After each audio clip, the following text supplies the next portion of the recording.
stretching is killing your gains. Taking cold showers, you might actually be costing your gains.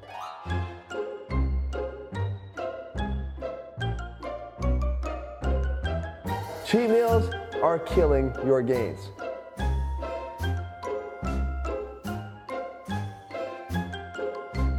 Full range of motion is killing your gains.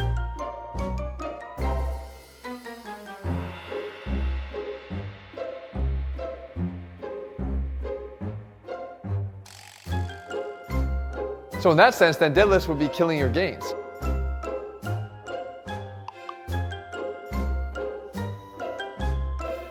Masturbation is killing your gains. Oh, come on.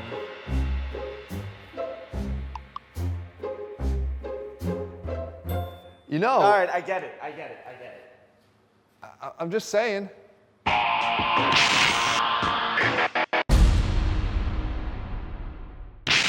So is there anything that's not killing my gains? Puppies. Okay, I'm gonna go out and get a puppy then. Just make sure you don't spend all your time with the puppy because then of course you might not go to the gym and then that would be killing your gains. I'm just saying. You ruin everything, don't you? I'm just saying. So today the topic is killing gains again. It's my favorite subject. And we're talking about this time the One Punch Man workout. And for those of you that don't know what that is, well, neither did I. Join the club, but it's 100 push-ups, 100 sit-ups, 100 bodyweight squats, and a 10K run, which is 6.2 miles every single day. Every day? Every day. Oof. And what sparked this was actually I made a video about doing 100 push-ups every single day. My opinion wasn't really maybe so favorable for those in the anime community. Okay, so the anime community is like, wait a second, I don't like what you're saying here about the 100 push-ups a day because it's part of the One Punch Man workout, and they thought maybe I was insinuating that the whole thing was killing your gains. Actually, this guy didn't even insinuate, he actually flat out said, this is killing your gains. Is that actually so? Well, I'll tell you what, a workout's a workout. Why not review it? Let's take it component by component. I'll tell you if there's anything worthwhile. I'll tell you what you maybe could trash. Let's just get it over with. All right, so before we get into the exercises specifically, can we at least look at the program as a whole again and realize that there's one glaring weakness here? One giant hole that if you haven't already seen it, then you probably haven't watched my videos often enough. And that is, there's no posterior chain exercise here. There's no pulling exercise in this entire routine. And if you're going to perform anything every single day, I'd rather you do that than any of these 4 exercises. That being said, we can easily fix that by including something as simple as even a little bodyweight exercise. But the point is, if you're not doing anything for your pulling muscles, you're going to create muscle imbalances, and more importantly, the health of your shoulders is going to be at risk because you have to keep them balanced if you want to have a highly functioning physique. And so with that, we jump into the exercises and actually right back into the fire that started this in the first place, with the exercise being the push-up. Now, as I mentioned in my stop doing 100 push-ups every day video, I want you to do 100 push-ups every day because I don't believe that it's actually effective. And why is that? Because it's likely not challenging you right now. 98% of the people watching this video can either do more than 100 push-ups every day or the 100 push-ups is too challenging for you right now. And in order to get the most out of that exercise, you're going to want to make sure that you're doing either the exercise variation of the push-up that's most challenging to you or that you're doing the volume that's most challenging to you. But simply saying for everybody to do 100 is a big problem. Not to mention, on the heels of what I just said before, posturally, what are we doing? We're creating a hell of an imbalance here. Instead, you need to flip over, as I recommended there, and do something for that posterior chain. But if you're going to do the push-ups without the complementary antagonistic exercise here, then honestly, guys, it's a waste of time. So for the first part of this workout, it's a no-go.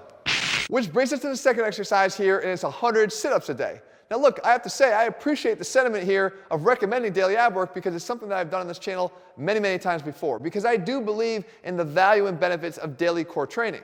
That being said, I gotta stop short at the limitation to just one exercise, and particularly the crunch, because the crunch isn't necessarily gonna cut it. We know that the abs can function by flexing the spine, but they do so much more than that. In conjunction with the obliques, they actually produce rotation. So training that is a good idea. They actually prevent movement and prevent rotation, so training that is a good idea. And again, this rotation can happen from the bottom up or the top down. And not training those elements is a big mistake too. Again, not training the full function of the abs is a major mistake. And also, as I mentioned before with the push-ups, at what point is this going to be too easy for you? Likely pretty quickly. Because if you can start banging out many, many, many crunches at a time, it's time to move on to something more difficult in order to keep those gains coming. It's no different with the abs, guys. Abs are muscles too. You need to continue that progressive overload. This right here, it's not going to get it done. Now, if there's any exercise in the One Punch Man workout that's inadequate when it comes to overload, it's got to be the squat. We know that bodyweight squats are pretty remedial for pretty much every single person watching this video, and 100 of them is something you're going to probably be able to do almost in one shot within a very quick period of time. That being said, I do like the fact that the recommendation of an increased volume of leg work throughout the course of a week is what's being recommended here. Of course, not every day, but I do think that a lot of times we fall victim to that by actually having our leg day and doing it once a week, or once every 2 weeks, or once a month. You do train your legs, don't you? Well, listen, guys, you have to make sure, again, take at least a little bit of tidbit from that, increase your leg frequency to maybe twice a week. Again, with ATHLEAN-X, we're always going to hit our legs because we train athletically, oftentimes on our feet. The bottom line is, the overload's got to be there, though, too. And of course, the bodyweight version of this is not going to provide that. Which brings us to the last component of the One Punch Man workout, and it's that little tiny 10K run.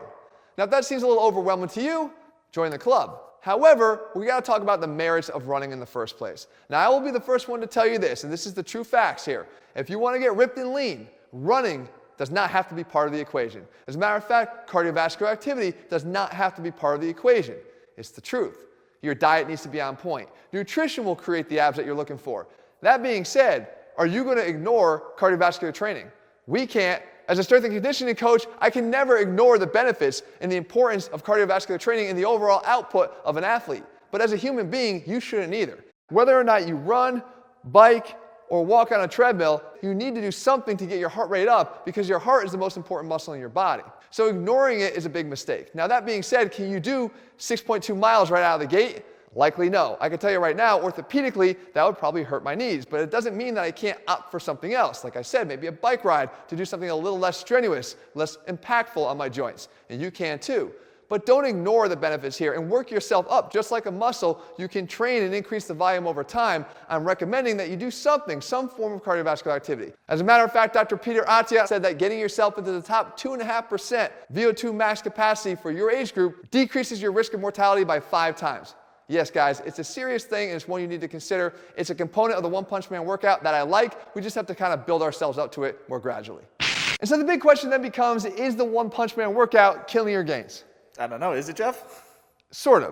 Okay. Well, see, as constructed, it might be. As a matter of fact, I actually have a workout within the ATHLEAN-X training system that's called the 400 Challenge, and it's 100 reps of sit-ups, push-ups, bodyweight squats, and that all-important inverted row to hit the posterior chain. That sounds pretty similar to the One Punch Man workout. However, it's a challenge. It's more of a fitness test. You see, if you took the One Punch Man workout and you used it as a guide to determine where you are in terms of your overall fitness right now, and then use it as a way to improve upon that, in other words, how long does it take you in good form to do the One Punch Man workout? Because if it took you 20 minutes longer than it took somebody else, you can pretty much generalize that your fitness level isn't where it needs to be right now, and it can really show some improvement. However, that being said, all those workouts, even the 400 Challenge, is not meant to create the overload that's necessary to take you to the next level. That's where you need to step into a program, guys. And if you're looking for a program, ATHLEAN-X has a whole array of them over at athleanx.com. Use our program selector to find the one that's fitted to your goals right now. In the meantime, if you found the video helpful, leave your comments and thumbs up below. What else you want me to cover, I'll do my best to do that for you. And also, if you haven't done so, click subscribe and turn your notifications so you never miss a new video when we put one out. By the way, nice deadlift. Thanks, boss. See you guys.